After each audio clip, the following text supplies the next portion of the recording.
Ассалаумалейкум қыздар, сіздермен бірге Марфуға Шапян. Әдеттегідей менің каналымда жүздесіп отырмыз. Мен сіздерге оразаға байланысты бірқатар сұрақтар легін бастамақшымын. Өйткені ораза өте жақын қалды. Алла қаласа, биылғы Рамазанды да өткермекшіміз.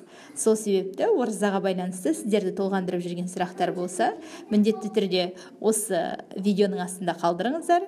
Егер кітапта ол сұрақтар болса, мен сіздерге оқып беремін. Ал бүгін ораза кімдерге міндеттеледі, балаларға ораза ұстауға бола ма деген тақырыпта оқып бермекшімін. Намаз оқуды міндеттейтін шарттар оразаға да қатысты.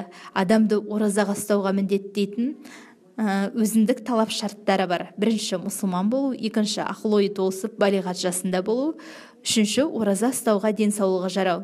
Балиғат жасына жетпеген балаларға ораза ұстау міндетті емес, алайда олардың жағдайын ескере отырып, құлшылықтың қыр-сырын үйрету мақсатында ораза ұстауға рұқсат беру керек. Рұқсат беріп қана қоймай, оларға ақыл кеңес беріп, ықыласын құптаған жөн.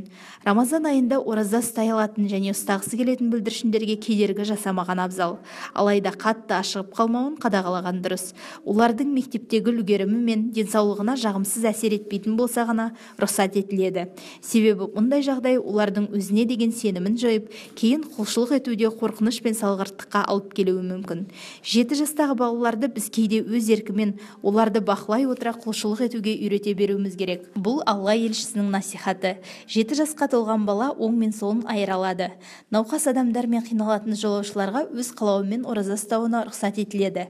Бірақ сырқатынан жазылған бойда немесе сапар аяқталған кезде Рамазан айында ораза ұстай алмаған күндерінің орнын толтыру керек. Бұл аяғы ауыр немесе бала емізетін әйелдерге де қатысты. Жалпы бұл жайында Құранда Алла тағала: "Уа иман келтіргендер, өздеріңнен бұрынғыларға парыз етілгендей, сендерге де ораза ұстау парыз етілді. Бәлкім сол арқылы асау нәпсіні тізгіндеп, күнә атаулыдан сақтанып, тақуалыққа жетерсіңдер." Парыз ораза санаулы әрі белгілі күндерде ғана өтеледі. Араларыңнан әлдекім ауырып қалып немесе сапарда жүріп ораза ұстамаса, қаза болған күндерін басқа уақытта ұстасын. Ораза ұстауға шамасы әзер жететіндер, яғни қарттар және созылмалы дертке шалдыққан науқастар қаза болған әр күнге пидия ретінде бір жарлының бір күндік 2 мезгіл тамағын немесе соның құнын ақшалай беруі керек деген. Оқыған Марфуға Шапян. Каналыма жазылыңыздар, лайк басыңыздар, сұрақтарыңыз болса міндетті түрде астында қалдырыңыздар. Өздеріңізбен келесі жүздескенше аман сау болыңыздар.